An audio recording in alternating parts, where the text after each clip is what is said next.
بسم اللہ الرحمن الرحیم۔ السلام علیکم۔ امید کرتا ہوں سارے دوست خیر و عافیت سے ہوں گے۔ دوستو، اسلام نے سور کا گوشت حرام قرار کیوں دیا؟ سلطان صلاح الدین ایوبی کے زمانے میں ایک یہودی عورت تھی جو اسلام پر ریسرچ کر رہی تھی۔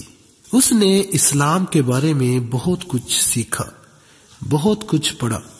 ایک سوال جس کا جواب اسے کسی سے نہ ملا وہ یہ تھا کہ آخر خنزیر کا گوشت میں ایسی کیا برائی ہے جس کی وجہ سے خنزیر کا گوشت کھانا اسلام میں حرام قرار دیا گیا ہے۔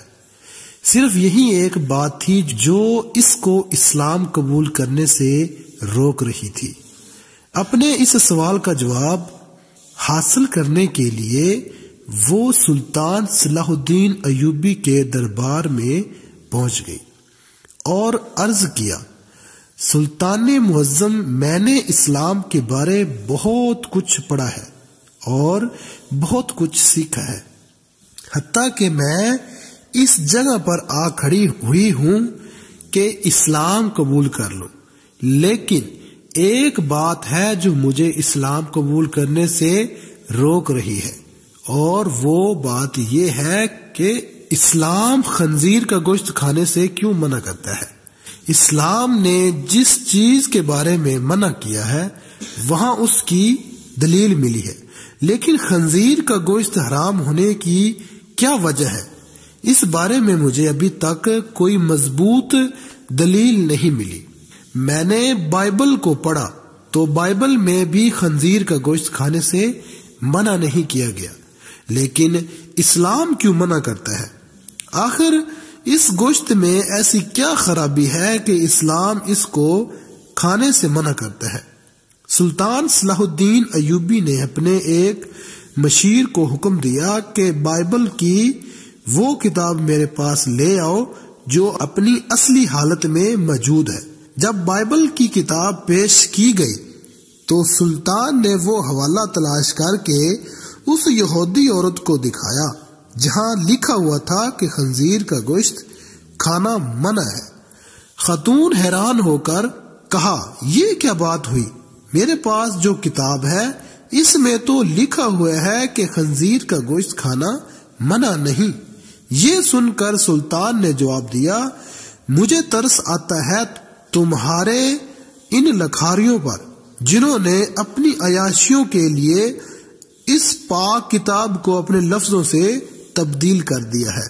تمہارے پاس جو بائبل ہے یہ اپنی اصلی حالت میں موجود نہیں۔ ابھی تو میں نے صرف اس کتاب سے ثابت کیا ہے کہ خنزیر کا گوشت کھانا منع ہے، اب میں اسے سائنسی لحاظ سے بھی ثابت کروں گا۔ پھر سلطان نے اس عورت سے کہا کہ کل صبح خنزیر کا گوشت پکا کر میرے دربار میں لے آنا۔ دوسرے دن اس عورت نے خنزیر کا پکا ہوا گوشت سلطان کی خدمت میں پیش کر دیا۔ سلطان نے اس کو قرات سے دیکھتے ہوئے کہا، اب اس کی بوٹی کے 2 حصے کرو۔ خاتون نے جب چھری سے بوٹی کے 2 حصے کیے تو درمیان میں سے گوشت کچا تھا۔ سلطان نے اس خاتون سے کہا کہ کیا تم نے اس گوشت کو اچھی طرح پکایا نہیں؟ تو وہ کہنے لگی، نہیں سلطان معظم، میں نے تو اس کو بہت اچھی طرح سے پکایا ہے۔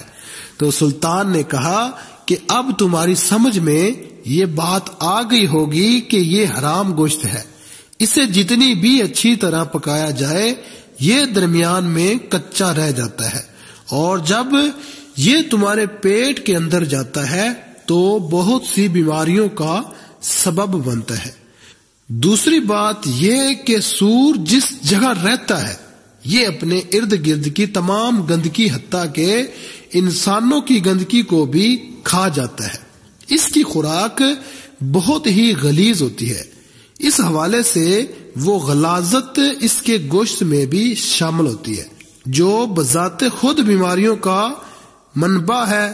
تیسری بات کہ جب سور کی مادہ کسی دوسرے سور کے ساتھ جنسی تعلق قائم کرتی ہے تو یہ اسے دیکھ کر خوش ہوتا ہے اور فخر محسوس کرتا ہے، اور یہ بے غیرتی کی خصلت اس کے گوشت میں بھی پائی جاتی ہے، اور اس کا گوشت کھانے والا بھی انہیں صفات کا حامل ہوتا ہے کہ اپنی عورتوں کو دوسروں کے حوالے کر کے خوش ہوتا ہے اور فخر محسوس کرتا ہے۔